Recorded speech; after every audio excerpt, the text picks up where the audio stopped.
Hello, welcome to lesson 5 of our course, Healing Generational Trauma, Paving Your Path to Wholeness. This lesson is really just called mindfulness. I wanted to spend a whole lesson just on this concept because people hear it all the time. People aren't really sure what it is, much like meditation. They think they know what it is, but most people have a little bit different view of it than what it actually is. So I wanted to spend plenty of time on this because I think it's really important. I'd like to start off, well, let's pull up our PowerPoint. How about starting with that? Do that real quick, see how it's working today.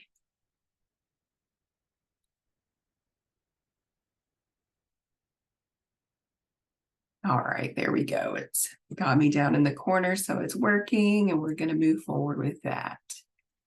All right, so we move on ahead to today's lesson. Boom, exploring meditation is what we're calling today's lesson.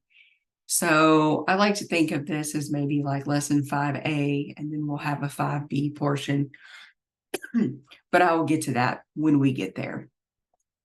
Jumping right in. I wanted to talk to you a little bit about why mindfulness. You hear about it, you know it's recommended, you think it has something to do with slowing down, probably. But why do we need it? Why do we need to talk about it?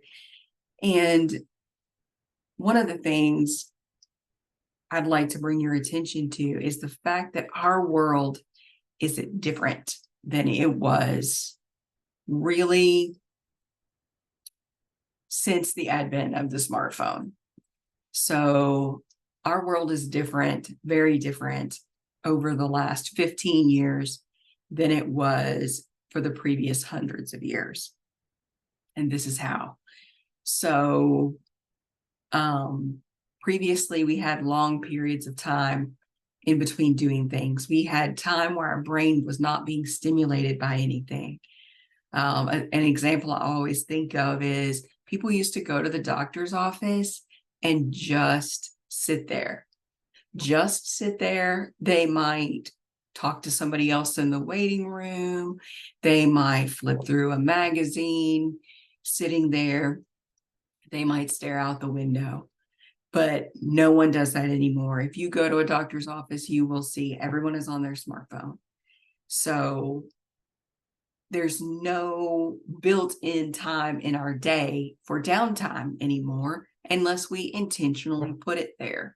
Because if we just go with the demands of our world today, we will find ourselves busy and being bombarded with information and demands and technology all the time. So we have to be more intentional about it than previously. One thing I like to think about in terms of this mindfulness space that used to be built in makes me think of like transitions. So during the pandemic, when many of us went from working at an office with coworkers, you would have in between times where you walk to the break room and get a glass of water and run into a coworker and have a conversation, walk to the bathroom, take a walk outside, whatever it is that you would do during your workday, all became very compressed when people started working from home and having back-to-back meetings on Zoom. And what I noticed for myself as a therapist is that when you're sitting in front of a computer and you finish one session, you're going to the next session. If you don't actively need anything, maybe you don't even get up. Maybe there's only 1 minute between sessions. And that feels mentally very different than making a point to take a break for 5 or 10 minutes. And I didn't really have to make a point before. It just kind of would naturally happen in the flow of the day. But then once things went to working from home on screens, it was like that that time between got sucked out. And I didn't have words for it, but I knew it was a problem for me. And that's one reason that I have increased my intentionality for myself around mindfulness. The Japanese actually have a word for this kind of space between events in time, and it's ma. I'm going to tell you more about that and some other related concepts towards the end of this. But I'm just going to start today by kind of defining what mindfulness is. So mindfulness is a practice that is rooted in awareness and conscious presence. So that means being here now, here and now. Not thinking about the future, not thinking about the past, not making a to-do list in our head, not looking at our phones, not checking anything else, but just being present with what is happening right now in this space where we are. Not what's happening inside of our phones, but what's happening here right now. It involves bringing your attention to the present moment without judgment, allowing you to engage with your thoughts, emotions, and sensations in a more deliberate and open way.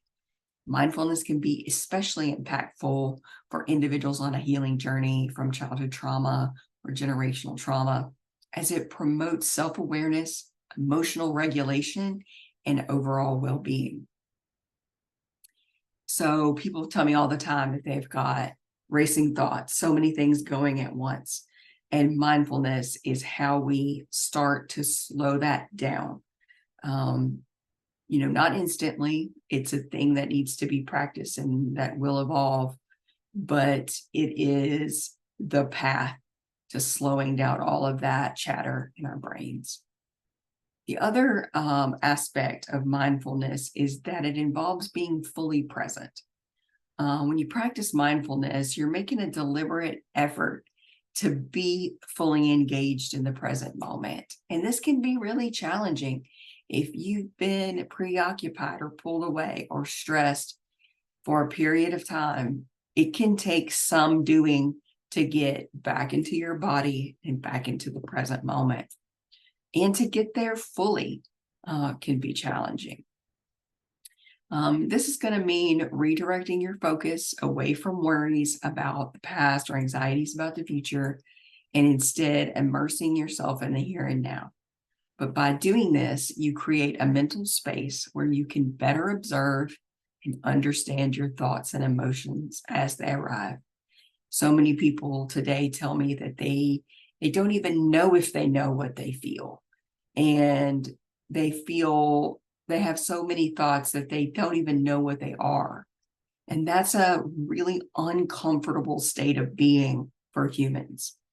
And mindfulness is the key to slowing that down, sorting it out, and beginning to identify what all is going on inside of us.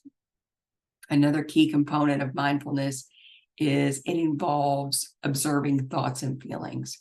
So mindfulness encourages you to become an observer of your thoughts and feelings rather than being all in the midst of them, entangled in them. So you're kind of like sitting back and noticing, being curious about your thoughts and feelings.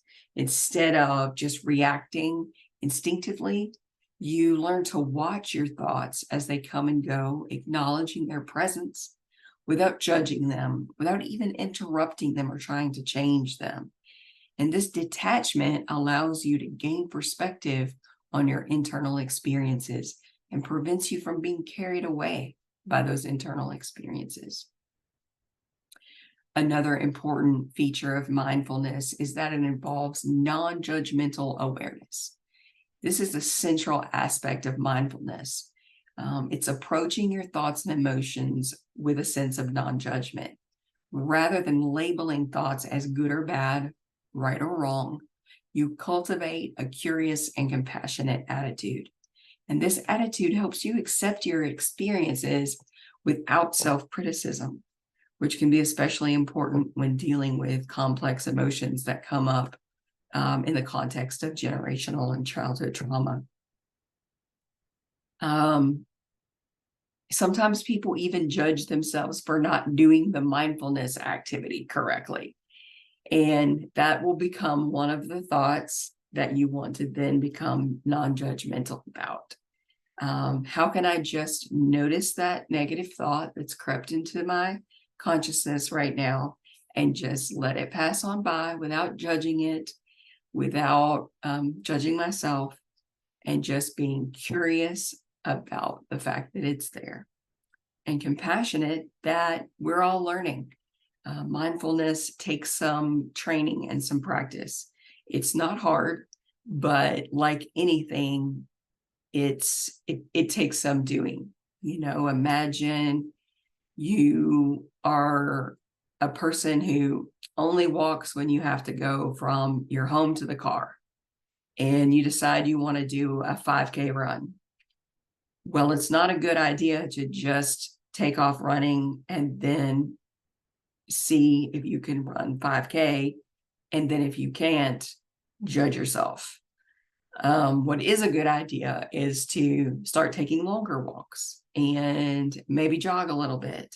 And then maybe you run 1 minute and walk for 4 minutes. And then maybe you increase that time. And then eventually you run that 5K. And what happens in a practice like that is that you are compassionate with yourself, understanding where you started at and where you're going, and you worked with yourself all along the way to get to where you wanted to go. And learning meditation and mindfulness will be much like that. Another key feature of mindfulness is creating space for response. One of the most valuable aspects of mindfulness is the space it creates between the stimulus and the response. For people dealing with trauma, stimulus means kind of like trigger, but it can also just be a thing that happens. Maybe you don't have intense emotions about the thing that happened, but it's a thing that happens. And then the response is what you do after the thing that happens.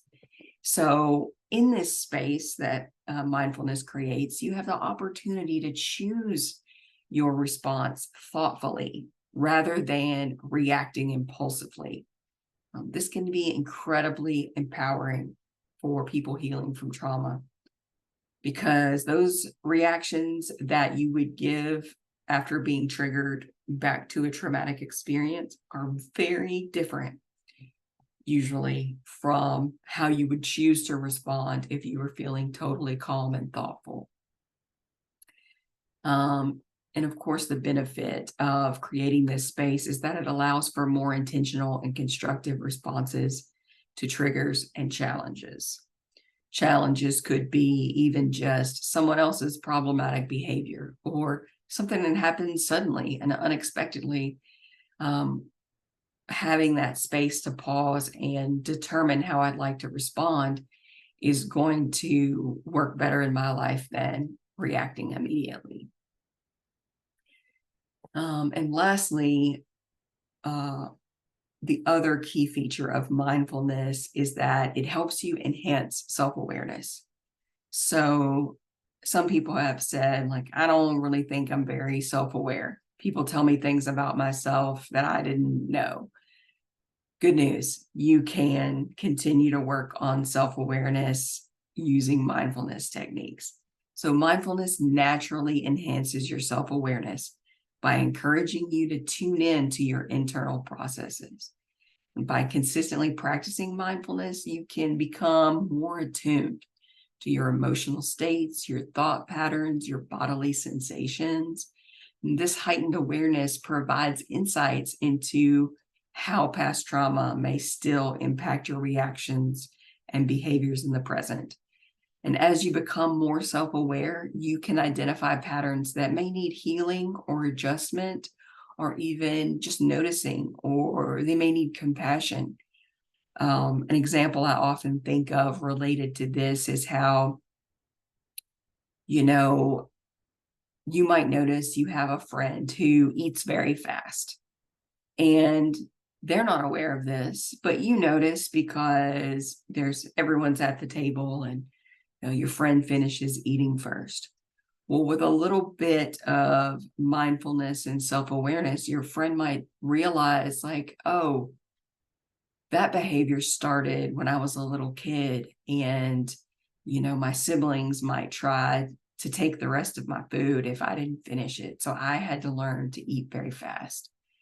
And so they've been mindlessly repeating this behavior that's no longer necessary. But by practicing mindfulness, either while they're eating or just in general, they might realize, yeah, I actually don't have to respond to that thing that's not currently happening. I can relax and enjoy my food and enjoy the company of my lunch companions and not keep doing that and feeling that tension that was coming from the past, and it's not here in my present if I can be present. That's really all I have to say about defining mindfulness. Our next piece of this lesson is going to be a guided meditation so you can experience mindfulness. Hopefully that will help some of you who haven't done this kind of thing before. But before we end this portion, I want to give you some cultural context. So I feel like the English language does not really help us adequately explain what mindfulness is. I found some words here to explain it, but how helpful they are to someone who's never engaged in these types of things, I'm not really sure. But here's some examples of how the Japanese talk about different kinds of space. So I mentioned earlier that they have a concept that is called ma, and it is a philosophical concept that describes the space between edges, between the end of one thing and the beginning of the next thing. And that space being in time. It's a space in time. So like ma would be what happens between one appointment and the next appointment, or driving from home to work. That's confusing because that overlaps with another kind of space. Let me think. The space between therapy sessions for me, that is ma. It's just a space in time. They also have let me give you an example of that. So, how in the dictionary there's a use it in a sentence. So I'm going to use it in a sentence for you. The ma at this event is awful. There's no time to think or breathe between the presentations, networking, and meals. So one of the benefits of having a word for this is that you can then be mindful of it. You can notice it. You can comment on it. If I don't have a word for it, and trust me, I tried to talk about this change in space between working in an office, working from home over the computer, and I couldn't find the right words for it. I think just transitions. I think I described it as the transitions were tight, is how I experienced it. But here is used in a sentence. The Japanese would just use this word ma to describe what that space in time felt like, how they noticed it, whether it was working or not working. And having a word for it is probably one of the first steps to being mindful about something. They also have a word for relational space. So that's like space in between each other, but also like the emotional space. I think in English, we might say something like the tension in the room was so thick you could cut it with a knife. But there's not really a word for how the room would be if there wasn't tension.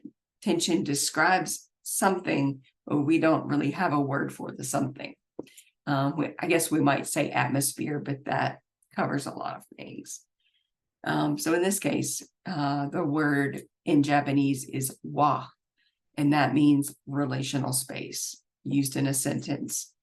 We sat across from each other in the small room, which made the wa very tense and confrontational. They also have a word for knowledge mobilizing space. This also can mean like mental connectedness, like creative space. And that word is ba, used in a sentence. Having all the different departments work on the project together meant that things went slow, but the ba was great, and the breakthrough wouldn't have happened otherwise. And one more word they have to recognize space. This one is space in location. But again, the way it's used allows for noticing and being mindful of what the space felt like. So used in a sentence, well, first of all, the word is tokoro. And used in a sentence, although they both loved camping, taking 3 flights to get there seemed like the wrong tokoro for a honeymoon. I can't think how we'd really comment on that in English. We might just say 3 flights was a lot and I was tired. But even without words, we can still be mindful. But having words does help. So to summarize what we talked about today, mindfulness is a transformative practice that involves being fully present, observing thoughts and feelings without judgment, and creating space for thoughtful responses. And by cultivating non-judgmental awareness of your internal experiences, mindfulness enhances self-awareness, emotional regulation, and the ability to navigate the effects of childhood or generational trauma with greater resilience and understanding. And it empowers you to embrace the present moment, make conscious choices, and continue on a journey of healing and self-discovery. One of the reasons that I put this material in the course at this particular point is that I was starting to become concerned that the informational material might be bringing up emotional responses and that you might need a way to cope with that. And I don't know anybody who couldn't benefit from this, but if you've had generational trauma, you will need these skills. Some people have them in their lives in a way that wasn't intentional, but most of us find it challenging these days in the world that we live in to have this kind of mindful space. So I'm just going to help you learn how to reinsert that into your life if you find that it's missing or you're not getting enough of it. So I'm not going to add any resources to this lesson because our lesson 5B video is actually going to be the activity. And so I will just say, before you start video 5B, the guided meditation, I want you to feel free to take a break and get comfortable before you sit down to view it. It's a guided meditation narrated by me. And whether you already have your own regular meditation practice or this will be your very first time, I think you're going to really enjoy it. Thank you for joining me, and I will see you in our next session.